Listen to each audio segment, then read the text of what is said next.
After the rise of Cobra comes the retaliation of the Joes. The president's been kidnapped. An evil genius is aiming a space weapon at London. But never fear, the Plastic Fantastic Gang are on hand to save the day. Rest assured, all of their parts are fully movable.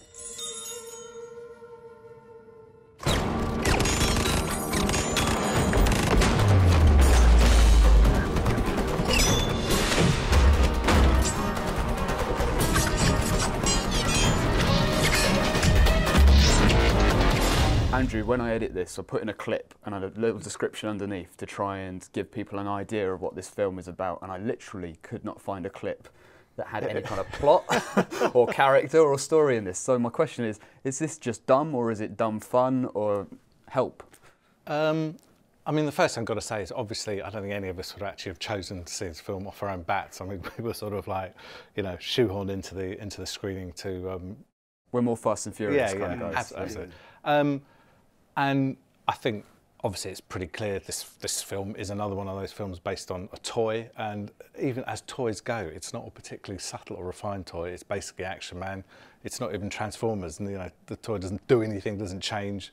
It's just basically a sort of soldier, and that's sort of what this film is. You know, it is basically a bunch of soldiers on some elaborately conceived mission which makes very, very little sense. There's some very sort of strange references to you know, militia activity in the US, where, you know, where what Peter has sort of described in his review as sort of NRA porn, really, where, you know, this really is about loving your weapon in a very obvious way, and some one or two very strange bat squeak signals to an audience that might be watching it, to say, you know, hey guys, we like guns, and we're anti-gun, you know, we're anti-gun law and stuff like that. So so it's basically, I think on the whole, it's fairly reprehensible. I would have loved this movie to be kind of silly and entertaining and kind of daft, but it's so humorless and so horrible and just crass and heavy-handed.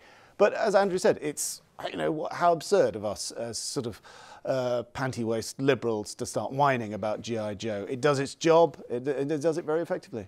But then arguably it's got everyone's, every panty-waist liberal's favourite action hero in the form of Bruce Willis here. Yeah. I mean, but his recent run hasn't been great. I know, you know, is this another kind of nail in the coffin? Or? We kind of, it's sort of almost cool for the panty-waist demographic to kind of like Bruce Willis these days, but he doesn't give us anything, here. Well, the thing is with him, he sort of went through that period of looking like he was kind of being a bit ironic about his action man status, and now he seems to have given up on that and just, you know, maybe it's the last glorious summer of actually being able to hold a machine gun and shoot people. But, you know, I mean, he's only in this film for, you know, it didn't seem only for about 5 minutes, it seemed to me, you know, just sort of wheeled on, opens a load of cupboards with guns in, and then sort of disappears again.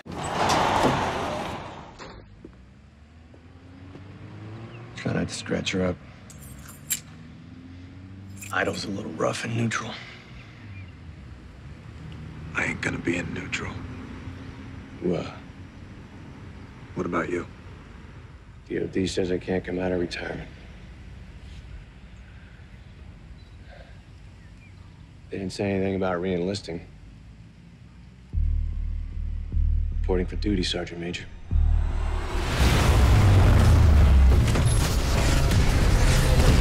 To feel no pain and hear no tongue, so I hear no screams and I shed no tear.